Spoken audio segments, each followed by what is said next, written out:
berdiri ya, jadi bukan bawa, tapi kalian sendiri jadi harus diyakini di kelas ini dan nanti dilakukan. Selanjutnya, Mbak Rahayu, Mas Rehan, berangkat sekolah tepat waktu bisa. Berarti tidak terlambat ya. Yang sering terlambat hati-hati ya. Apa? Mengikuti.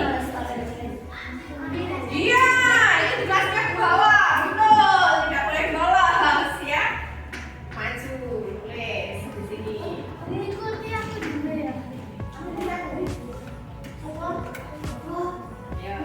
Ayo, Mbak Gita, Mbak Ani, Mbak Rahayu, Mas Rehan, tidak membuli teman. Nah, itu yo yang lainnya dibantu coba. Masa tidaknya mencoret tapi intinya tidak membuli teman. Bagaimana yo?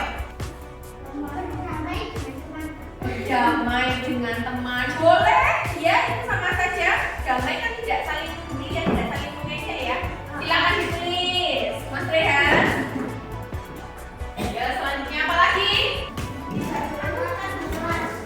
Tidak makan di kelas berarti kata tidaknya harus dicoret bagaimana? Ya. Makan ketika istirahat. Ya, Mas Fahri. Sebentar. Tunggu apa?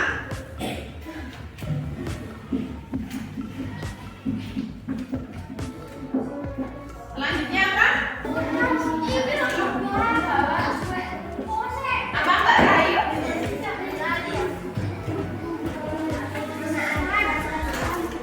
Menaati peraturan kelas semuanya ya, berarti itu nanti akan ditaati ya.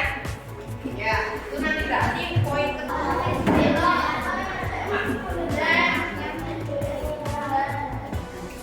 tulis. Ya.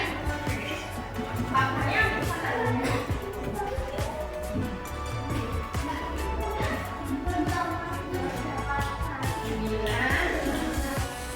Yang perlu Mbak Rahayu ya.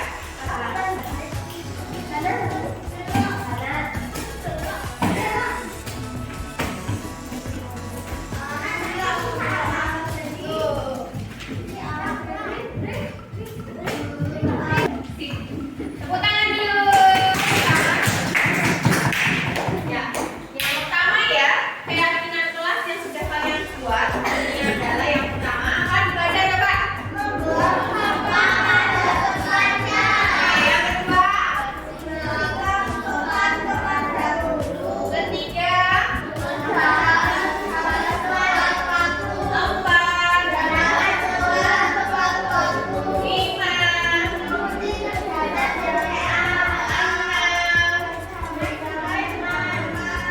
tujuh, delapan,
siang hari ini dalam acara destinasi budaya positif yang saya lakukan. Selawat serta salam tak lupa kita haturkan kepada junjungan Nabi Muhammad Shallallahu Alaihi Wasallam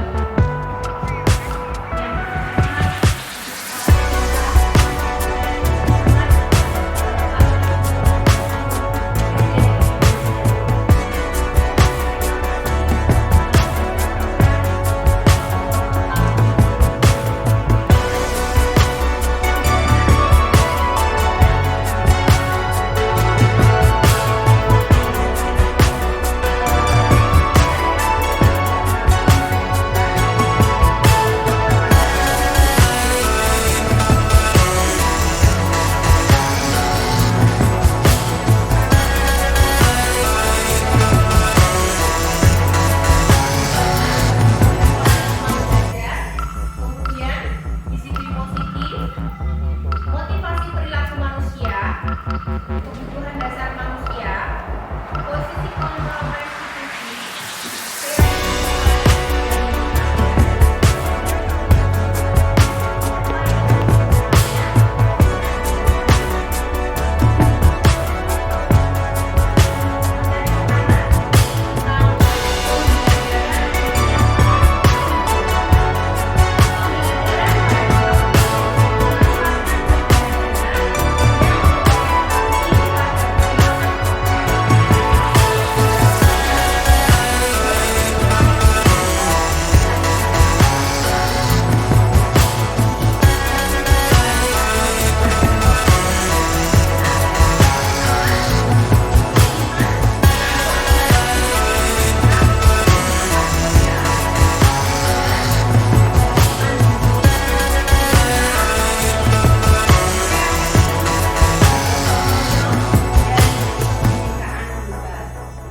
nah ini sekarang yang sedang digembor-gemborkan ya, digencar-gencarkan melalui kurikulum Merdeka yang meskipun semua kelas belum melaksanakannya, masih ada beberapa kelas yang belum melaksanakannya, lakukan dalam belajar di kelas. Selanjutnya, disiplin positif. Dalam budaya kita, makna kata disiplin itu dimaknai menjadi sesuatu yang dilakukan seseorang pada orang lain untuk mendapatkan kepatuhan. Nah, cenderungnya itu ya, kita itu menghubungkan kata disiplin itu dengan ketidaknyamanan, karena disiplin itu adalah sesuatu yang terpaksa gitu ya. Nah, di sini Dian Gosen menyatakan bahwa kata disiplin berasal dari bahasa Latin, yaitu disciplina yang artinya belajar. Nah, kata disiplina itu juga berasal dari akar kata yang sama dengan disciple, yaitu murid. Nah, untuk menjadi seorang murid harus paham betul alasannya mengapa mereka mengikuti suatu ajaran tertentu. Sebagai motivasi yang terbangun adalah motivasi intrinsik dan bukan ekstrinsik. Maksudnya kita juga sebagai guru harus paham ya tugas kita sebagai guru itu apa. Kemudian termotivasi, harus ada motivasi dalam diri. Jadi siswa juga mereka belajarnya itu harus timbul dari dalam diri. Nah, kita sebagai guru mendorong itu agar anak bisa paham alasannya mereka untuk belajar di kelas itu apa, kemudian menimbulkan motivasi intrinsik bukan ekstrinsik. Kalau ekstrinsik itu berarti misalnya jadi misalnya anak itu berangkat ke sekolah tidak pernah terlambat, rajin sekali, tapi dia rajinnya karena ada tekanan di situ. Mungkin kelasnya atau peraturan sekolah ada peraturan kalau terlambat ada hukuman. Nah, jadinya mereka berangkat sekolah bukan karena dari motivasi dirinya sendiri, aku pengen berangkat sekolah pagi biar aku pintar, tapi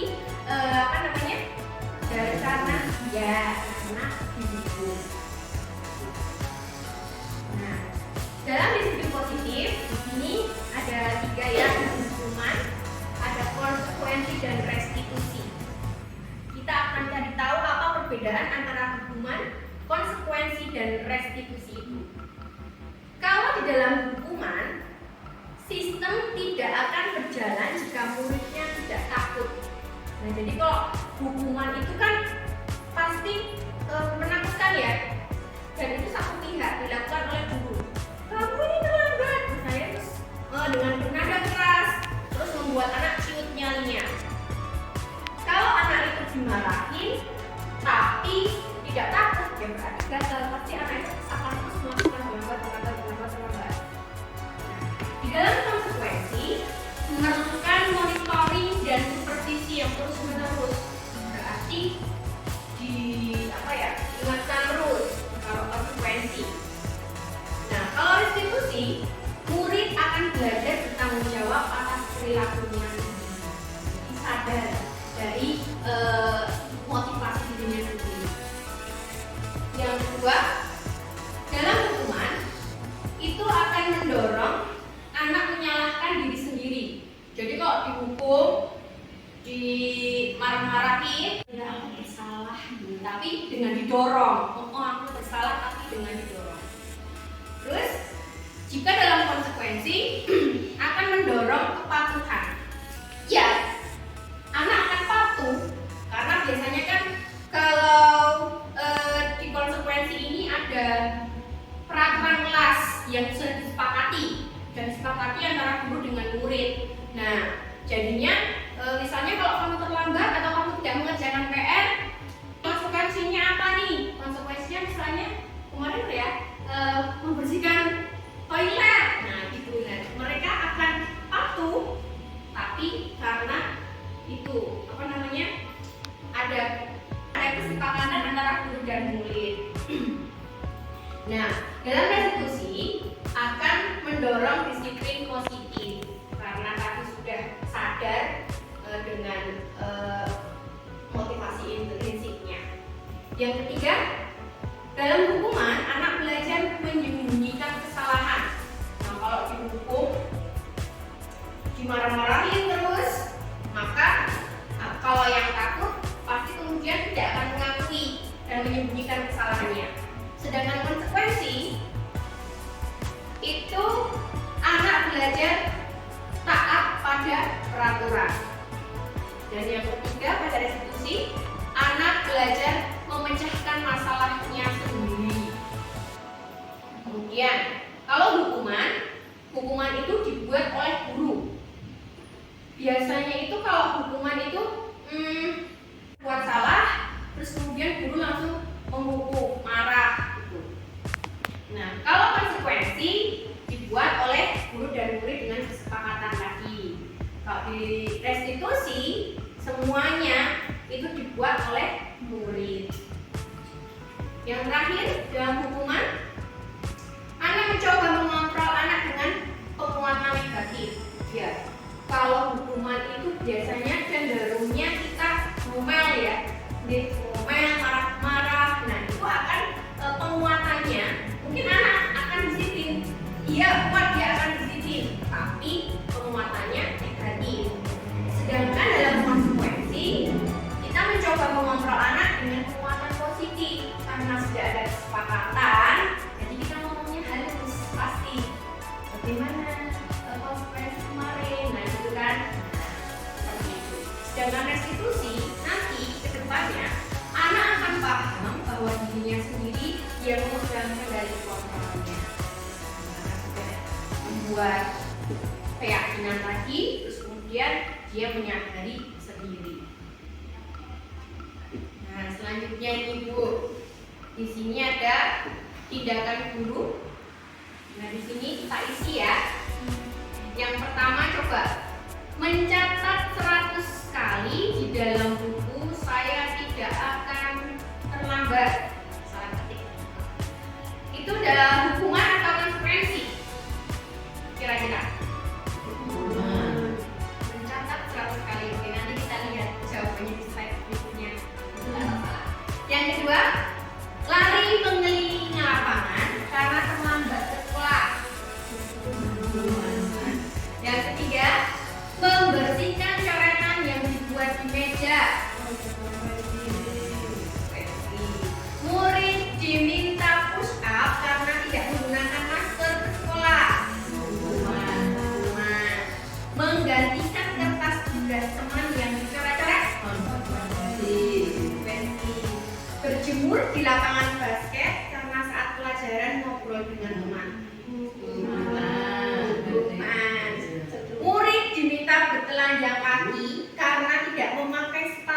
warna hitam.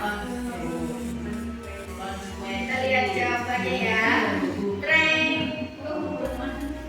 Nah, tuh. Mencatat 100 kali dalam ujian tidak akan melambat. Iya. Begitu ya, Bapak Ibu. Selanjutnya, motivasi perilaku. Dia dosen menyatakan ada 3 motivasi perilaku manusia. Yang pertama, untuk menghindari ketidaknyamanan atau hukuman. Wah, ini motivasi yang terendah ya, terendah karena motivasinya itu karena dia takut hukuman. Ada yang bisa memberikan contoh? Contohnya apa tadi?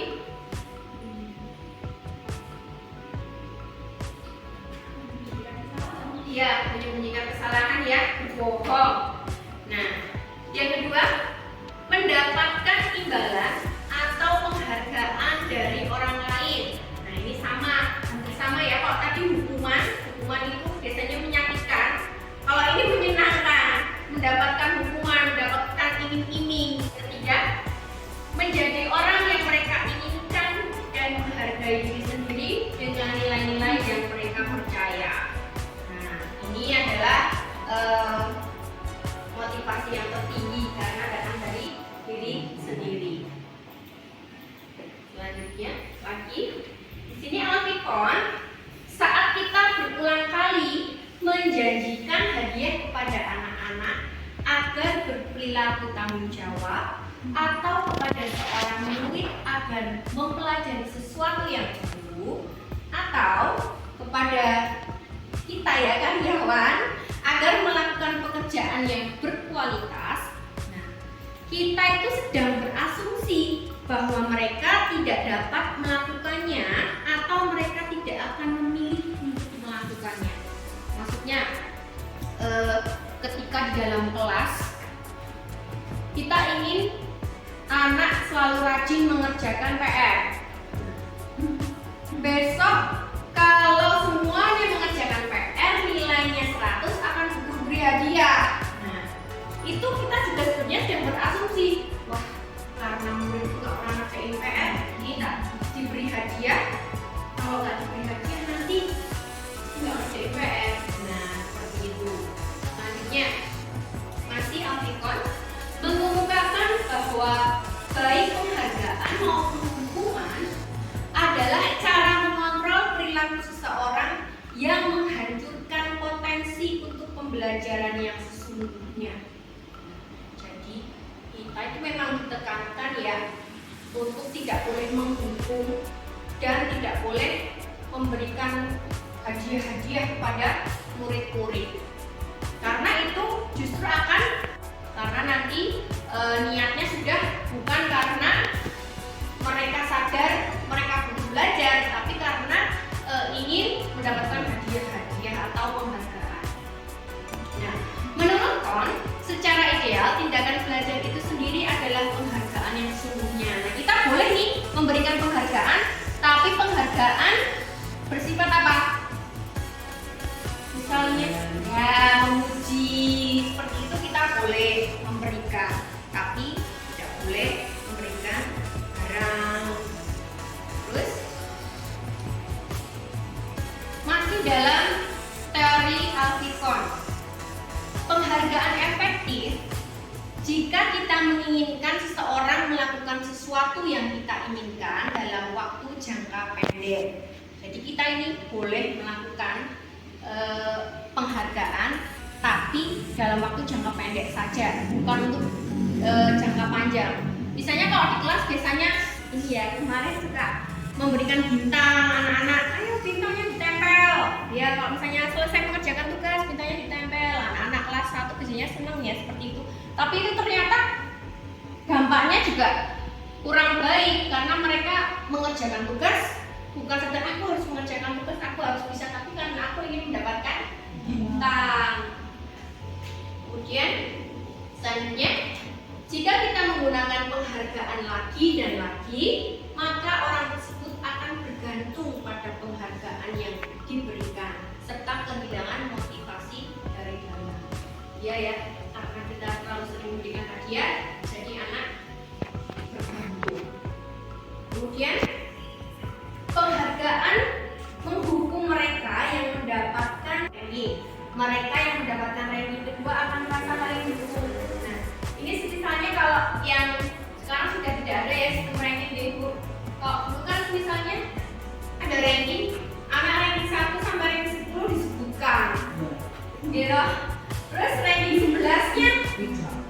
tidak. Padahal nilainya cuma terpaut sedikit banget ya, komanya sedikit banget. Itu akan apa ya, anak merasa sakit, melukai.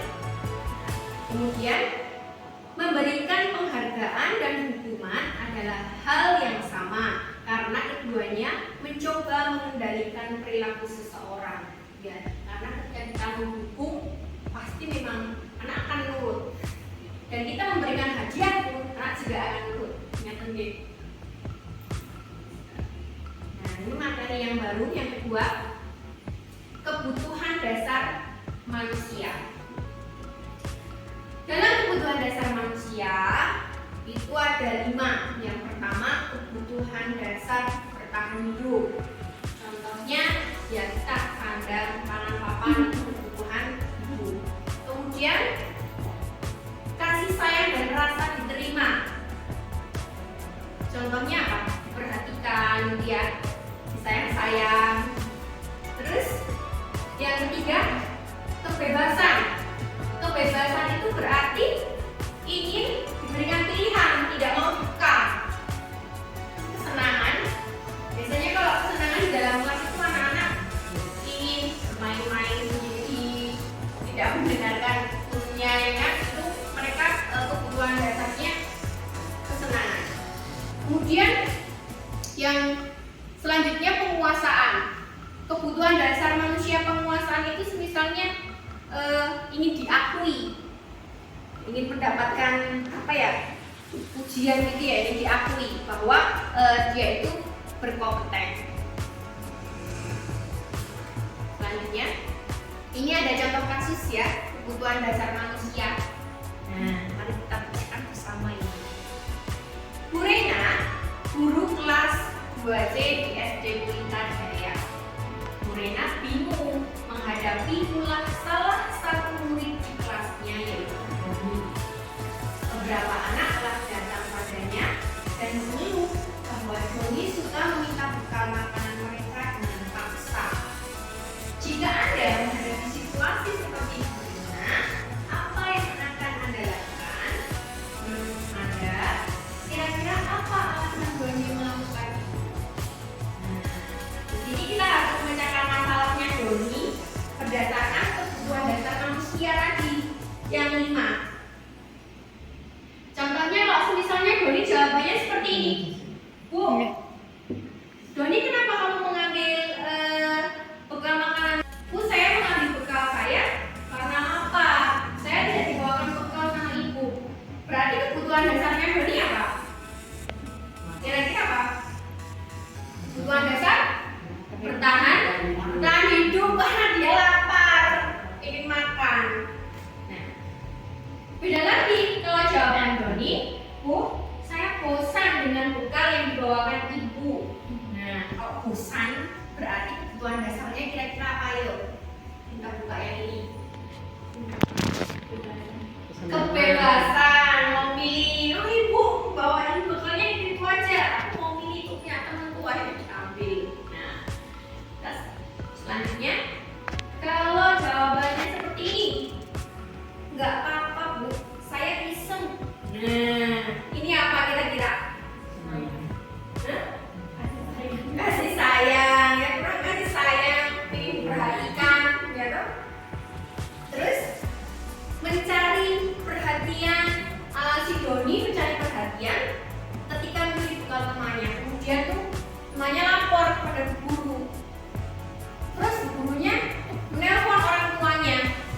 Nah, setelah itu orang tuanya datang ke sekolah. Nah, itu kira-kira apa? Masuk ke ingin dianggap juga ya. Ya, karena ingin dianggap, ingin disayang itu tadi, diberikan perhatian lebih. Yang terakhir nih, misalnya jawabannya si Doni, saya hebat toh Bu, mengambil paksa makanan teman saya. Nah, itu berarti apa yuk? Penguasaan. Dia merasa hebat, aku bisa. Dan teman-teman takut. Selanjutnya ada contoh kasus lagi. Lisa, seorang anak kelas 4, begitu tiba di rumah, ia benci pada Messi.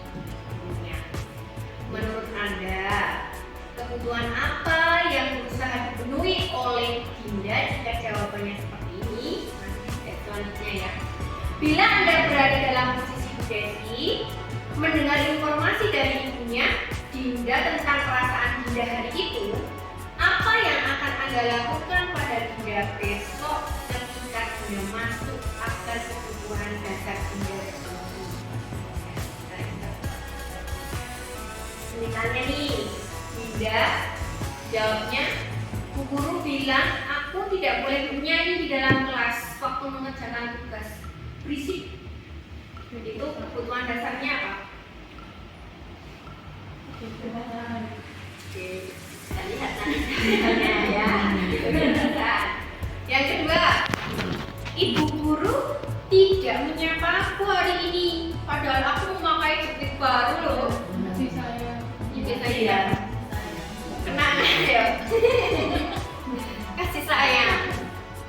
Belajarnya itu Ibu Guru terus itu aja, cuma dengerin Ibu Guru terus. Apa? Senangan? Yang terakhir, aku sebel. Gambaranku tuh tidak rapi, tapi malah Bu Guru menunjukkan di depan kelas. Nah, lainnya ya. Apa ya? Coba. Ayo, langsung break. Coba. Nah, yang pertama Bu Guru bilang aku tidak boleh bernyanyi di dalam kelas waktu mengerjakan tugas. Fisik itu kesenangan. Tuh. Terus, yang kedua, Ibu Guru tidak menyapaku hari ini, padahal aku memakai jaket baru. Kasih sayang. Terus yang ketiga, aku bosan, kebebasan. Terus yang keempat tadi, penguasaan ini diakui. Padahal kalau gambarnya bagus kan pengen teman-temanku memuji aku tuh. Materi yang baru ini tentang posisi kontrol restitusi. Yang pertama, kita itu sebagai guru memiliki posisi kontrol. Nah, di mana kita letaknya ini nanti kita akan pelajari. Yang pertama, posisi kontrol kita itu sebagai penghukum. Yang kedua, pembuat merasa bersalah. Kemudian yang ketiga sebagai teman. Yang keempat sebagai pemantau. Dan yang kelima sebagai manajer. Nah, di situ ada, kita lihat ya, fisiknya. Kalau perilaku kontrol negatif itu sudah termasuk identitas yang gagal itu ya. Perilaku kontrol negatif di sini adalah yang penghukum dan membuat orang merasa bersalah. Dari kita yang penghukum dan membuat anak merasa bersalah. Coba kita lihat di penghukum. Guru itu biasanya menghardik, menunjuk-nunjuk, menyakiti, ya kan? Menyindir-nyindir, terus kemudian berkata, kalau kamu tidak melakukannya, beri hukuman, misalnya gitu. Hasilnya apa? Hasilnya mereka akan memberontak, terus menjadi pendendam, dan menyalahkan orang lain. Nah, untuk selanjutnya yang membuat posisi kontrol, membuat orang merasa bersalah, biasanya itu guru berceramah, ya kan, menunjukkan kekecewaan yang mendalam. Ceramah panjang lebar banget.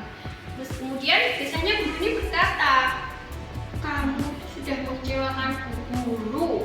Kamu itu padahal kemarin sudah dibilangin ini itu bla bla bla bla bla, panjang lebar ceramah. Nah, hasilnya apa nanti kalau seperti itu? Hanya anak akan menyembunyikan, menyangkal atau berbohong. Nah, ini yang kedua adalah perilaku kontrol positif. Kita lihat bagaimana tuh seharusnya kita menjadi posisi kontrol yang mana. Nah, seharusnya kita bisa menjadi teman atau pemantau. Dan yang paling bagus itu adalah sebagai manajer. Jika sebagai teman, biasanya guru itu membuatkan alasan-alasan untuk muridnya. Dan guru sering berkata begini, ayolah guru minta tolong, please ya, apa namanya, biar kita sama-sama nilainya bagus, biar guru juga nggak dimarahin sama kepala sekolah. Nah gitu kan, ada negosiasi. Kita ya sudah, nanti guru bantu deh buat beresin. Itu imbasnya adalah hasilnya anak akan menjadi ketergantungan pada kita. Itu sebenarnya positif, tapi kurang baik ya, karena terus anak menjadi ketergantungan. Yang selanjutnya sebagai pemantau, biasanya guru berbuat menghitung dan mengukur. Berikan tugas itu, kalau tidak mengerjakan tugas nanti diberikan lagi tenggang waktu, terus ingatkan, terus memantau. Kalau tidak mengerjakan tugas nanti tidak mendapatkan bintang. Nah, terus di sini guru berkata, ayo, apa peraturannya kemarin yang sudah dibuat, apa konsekuensinya, apa yang telah kamu lakukan, ayo, apa yang terjadi sekarang, seperti itu. Hasilnya anak akan menyesuaikan bila diawasi. Jadi kalau nggak diawasi ya mereka tidak melakukan. Nah, ini adalah fungsi kontrol yang terakhir yang paling bagus sebagai manajer. Bagaimana fungsi kontrol sebagai manajer? Guru itu berbuat biasanya mengajukan pertanyaan-pertanyaan. Anaknya diberi tidak langsung disuruh ini itu, tapi dipancing-pancing dulu, diberikan pertanyaan-pertanyaan. Misalnya berkata begini, apa yang sudah kita yakini? Apa kamu meyakini hal tersebut? Terus kalau kamu meyakininya, kamu mau tidak memperbaikinya? Nah, terus kalau sudah mau memperbaikinya, cara memperbaikinya kamu bagaimana? Nah, jadi memang di sini tantangan sekali ya Bapak Ibu. Kita biasanya sekarang masih banyak yang menggunakan penghukum dan membuat orang merasa bersalah. Aduh, ya banget, itu juga suka membuat anak merasa bersalah. Itu kan kasihan, ternyata dampaknya tidak baik. Nah, kalau sedangkan untuk menguatkan karakter ini sebagai manajer, itu memang sepertinya hal yang seperti mustahil ya, terlalu lama. Nek seperti ini halus banget aku ya, anak akan nurut gitu, ya kan? Tapi ternyata itu imbasnya di waktu yang akan lama di karakter anak tersebut. Entah itu nanti ketika sekarang dia kelas 2 terus naik ke kelas 5 baru dia karakternya terbentuk bagus, atau malah sudah lulus di SMP karakternya bagus, atau mungkin sudah SMA baru terbentuk karakternya bagus. Seperti itu imbasnya itu ke depannya. Jadi mencetak profil pelajar Pancasila. Selanjutnya ada pernyataan kalimat ya, saya kecewa sekali dengan kamu. Ini kira-kira posisi kontrol sebagai apa ini? Saya kecewa sekali dengan kamu. Posisi kontrolnya apa ini? Menghukum, membuat orang merasa bersalah, sebagai teman, pemantau, manajer. Nah,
Selanjutnya materi yang keempat, keyakinan kelas.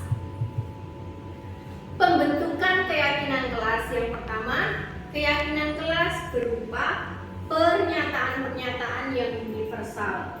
Universal itu berarti mengglobal. Gimana ya contohnya? Misalnya keyakinan kelas itu tidak boleh membuang sampah sembarangan. Nah itu kan spesifik ya, tidak boleh membuang sampah sembarangan. Terus pernyataan universalnya kira-kira bagaimana ya? Buanglah sampai menjagalah ke sekolah dan kelas. Nah, seperti itu. Jadi menyeluruh. Terus yang kedua, pernyataan keyakinan kelas senantiasa dibuat dalam bentuk positif. Jadi di sini misalnya ada keyakinan yang tidak boleh membuli teman. Nah, berarti itu di sini kita harus menghilangkan kata tidak boleh. Tapi bagaimana caranya agar tidak ada menggunakan kata negatif, tapi dibuat yang positif.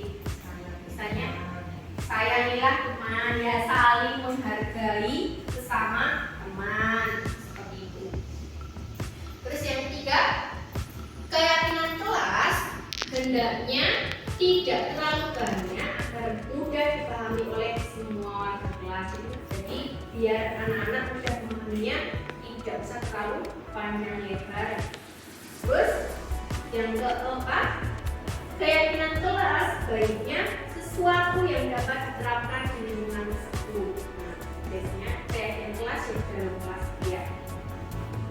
Yang kelima, semua warga kelas hendaknya ikut berkontribusi dalam pembuatan keyakinan kelas lewat kegiatan curah pendapat.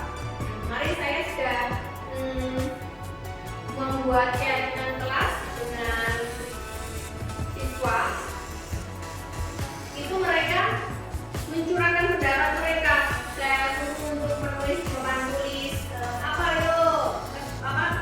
keyakinan kelas yang kita buat biar kelas itu terasa nyaman, ya kan, enak. Terus akhirnya mereka menulis satu persatu itu di papan tulis. Kemudian kita yang sama-sama coret, mereka masing-masing satu-satu masuk ke depan menuliskan.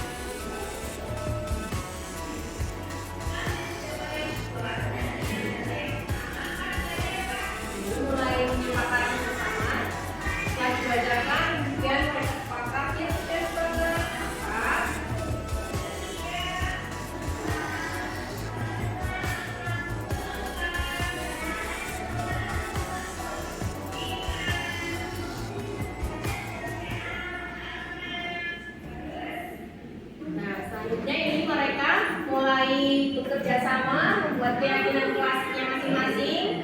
Ada yang mendapatkan tugas mencari gambar-gambar untuk hiasan. Terus ini mereka membuat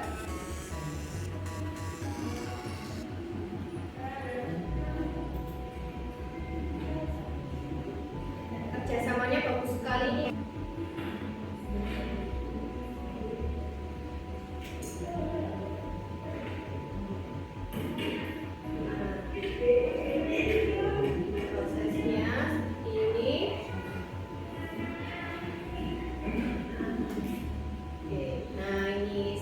Kemudian ditandatangani oleh anak-anak dan ditempel di tempat yang sudah dilihat oleh anak-anak. Itu tadi prosedur pembentukan keyakinan kelas yang saya laksanakan. Keyakinan kelasnya buat. Sekarang materi yang terakhir itu restitusi. Restitusi kondisi bagi murid untuk memperbaiki memperbaiki kesalahan mereka sehingga mereka bisa kembali pada kelompok mereka dengan karakter yang lebih kuat. Restitusi. Ciri-cirinya di sini. Yang pertama, restitusi itu bukan untuk menebus kesalahan, namun untuk belajar dari kesalahan. Jadi kalau hukuman itu pasti kan ada sesuatu yang ditebus, ya kan? Kita memberikan anak-anak sanksi ini kamu ini terus akhirnya itu menebus kesalahan. Kalau restitusi tidak, tapi belajar dari kesalahan. Selanjutnya, restitusi adalah tawaran, bukan paksaan. Selanjutnya, restitusi itu menuntun untuk melihat ke dalam diri. Jadi tadi pelan-pelan ya, bilangnya di posisi kontrol kita sebagai manajer diberikan pertanyaan-pertanyaan yang kemudian akan menuntut anak melihat ke dalam diri mereka. Mereka ketika bersalah dia sadar dengan sendirinya, bukan karena berikan hukuman atau dibuat rasa bersalah sama gurunya. Terus kemudian restitusi fokus pada karakter bukan tindakan. Ya, dalam restitusi ini ketika memecahkan masalah kita itu tidak fokus kepada kesalahan yang anak buat, tapi kita fokusnya ke karakter. Besok karakter anaknya yang mau lebih bangunannya seperti apa kalau dia membuat salah seperti ini. Terus selanjutnya karakternya itu. Yang terakhir, restitusi fokus pada solusi. Nah, bukan menghukum tapi mencarikan solusi kepada anak. Di sini ada gambar segitiga restitusi, tahapan-tahapannya. Nah, yang pertama itu yang awal adalah menstabilkan identitas. Nah, jadi ketika menstabilkan identitas, misalnya nih anak ada masalah, kita main-main dulu. Misalnya anak itu makan di dalam kelas, ya kan? Jadi berkali-kali, berulang-ulang terus anak itu ketika pelajaran makan di dalam kelas, padahal sudah keyakinan kelasnya yang mereka buat tidak makan di dalam kelas, makannya ketika istirahat. Nah, bagaimana cara kita untuk menstabilkan identitas tadi? Ya, dengan cara misalnya kenapa kok makan di dalam kelas? Terus jawabnya misalnya saya lapar karena tadi tidak sarapan, setiap pagi tidak sempat sarapan. Nah, terus menstabilkan identitasnya bagaimana? Dengan cara oke, tidak apa-apa ya, kamu makan di dalam kelas tidak apa-apa, itu adalah kebutuhan kita sebagai manusia. Makan itu tidak apa-apa, semua orang juga merasa lapar. Tapi kemudian selanjutnya kita masuk ke validasi tindakan yang salah. Nah, bagaimana caranya? Nah, ini kamu kan tentunya punya alasan ya kenapa kok melakukan itu, kenapa makan di kelas. Terus adakah cara yang lebih efektif untuk mendapatkan apa yang kamu butuhkan? Yang di tahapan terakhir adalah menanyakan keyakinan. Maksudnya keyakinan kelas yang sudah dibuat tadi. Nah, keyakinan kelas apa yang telah kita sepakati kemarin tahun 2000? Keyakinan kelas apa yang sudah kalian buat kemarin? Kamu ingin menjadi orang yang seperti apa? Jika itu terus mereka akan keluar sendiri. Mereka harus bagaimana? Itu mereka harusnya sadar dengan dirinya.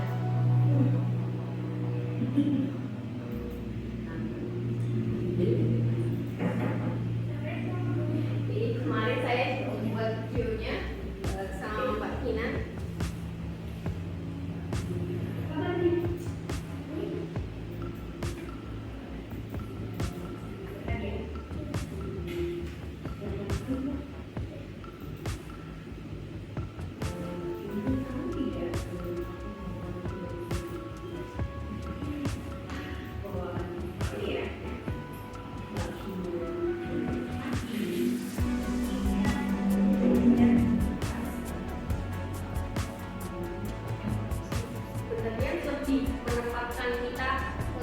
sebagai guru itu posisi kontrolnya sebagai manajer.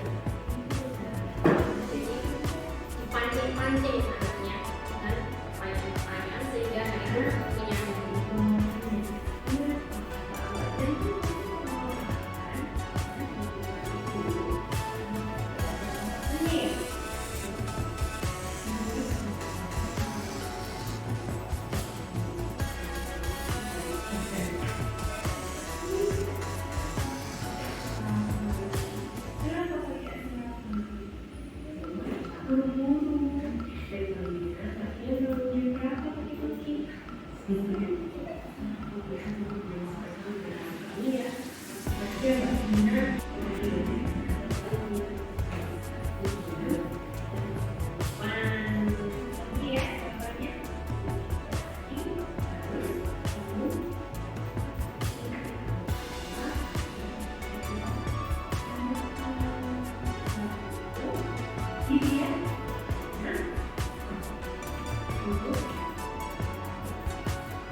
di sini ada dari saya jawab dulu. Ya, ada Bapak Ibu yang mau bertanya tentang budaya politik tadi yang sudah saya sampaikan. Bu, mau tanya Bu, bagaimana ketika anak, kata sudah kita sudah membuat semacam peraturan kelas, tapi misal ada 1-2 anak yang bangga banget, dia melakukan kesalahan, dia sudah tahu kalau itu akan mendapat sebuah hukuman, ini maksudnya dari kesepakatan yang pernah dia buat sebelumnya, tapi dia nggak mau melaksanakan. Terus yang dilakukan guru seharusnya bagaimana?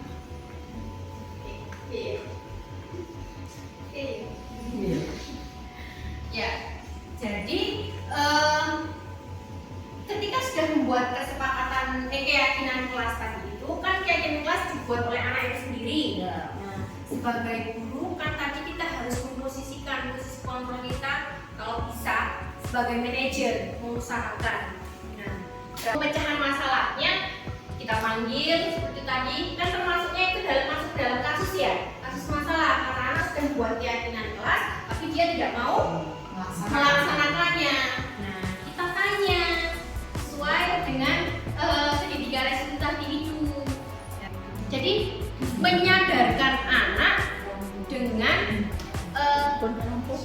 kata-kata pertanyaan-pertanyaan yang menyentuh dengan lembut, tidak menghakimi, tidak menghukum, agar anak itu timbul motivasi intrinsik dari diri mereka sendiri tadi itu.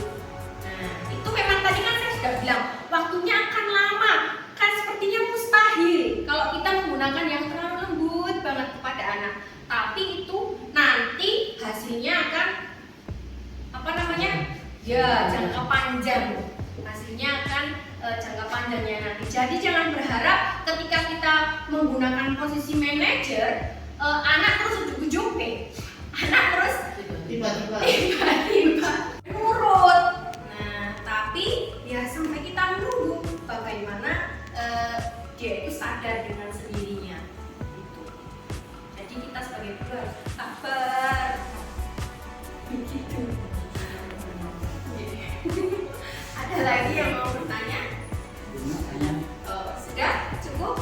Terima kasih atas partisipasinya Ibu dan Bapak semuanya.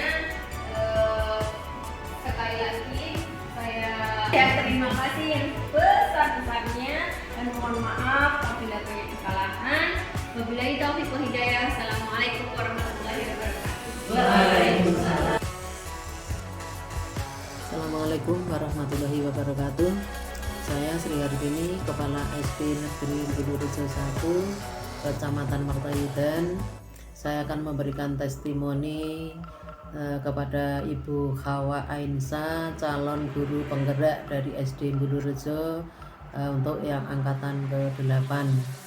Kemarin Ibu Hawa Ainsa sudah melaksanakan diseminasi budaya positif di ruang kelas 5, diikuti oleh semua Dewan Guru SD Negeri Bulurejo dan sudah dilaksanakan dengan baik, dipaparkan dengan baik. Saya merasa bangga kepada Ibu Hawa Ainsa yang sudah dengan lancar memaparkan apa yang harus disampaikan kepada guru-guru SD Negeri Bulurejo, dan mudah-mudahan dengan apa yang Ibu Hawa Ainsa paparkan ini akan berdampak positif untuk SD Negeri Bulurejo 1. Mudah-mudahan semua ilmu yang disampaikan akan diterapkan oleh semua Dewan Guru dari SD Negeri Bulurejo yang mungkin selama ini ada yang belum dilaksanakan. Mudah-mudahan bisa diterapkan untuk anak didik kami, akan menjadi anak-anak yang berkarakter, anak-anak yang berakhlak mulia, dan juga profil pelajar Pancasila. Demikian yang bisa saya sampaikan. Saya akhiri. Wassalamualaikum warahmatullahi wabarakatuh. Assalamualaikum warahmatullahi wabarakatuh dan salam sejahtera selalu. Semangat! Saya Kuswardani, guru SD Negeri Bulurejo, akan menyampaikan testimoni dari Ibu Hawa Ainsa STDI selaku calon guru penggerak angkatan ke-8. Setelah kami menerima apa tadi yang diberikan oleh Ibu Hawa Ainsa, mendapatkan wawasan dan ilmu yang manfaat tentang budaya positif. Di sini kami tentunya akan merubah pola pikir untuk menuju ke depannya agar anak-anak dapat berhasil dengan bagus dengan karakter maupun kepribadiannya. Kami ucapkan terima kasih yang banyak kepada Ibu Hawa Ainsa, di mana ilmu itu sangat bermanfaat yang kedepannya bisa merubah untuk kita ibu-ibu guru di SD Negeri Bulurejo ini akan manfaat karakter perubahan maupun pribadi siswa ke bentuk yang lebih positif untuk kedepannya sebagai kita penerus bangsa. Demikian apa yang bisa kami sampaikan. Terima kasih Ibu Hawa Ainsa. Assalamualaikum warahmatullahi wabarakatuh.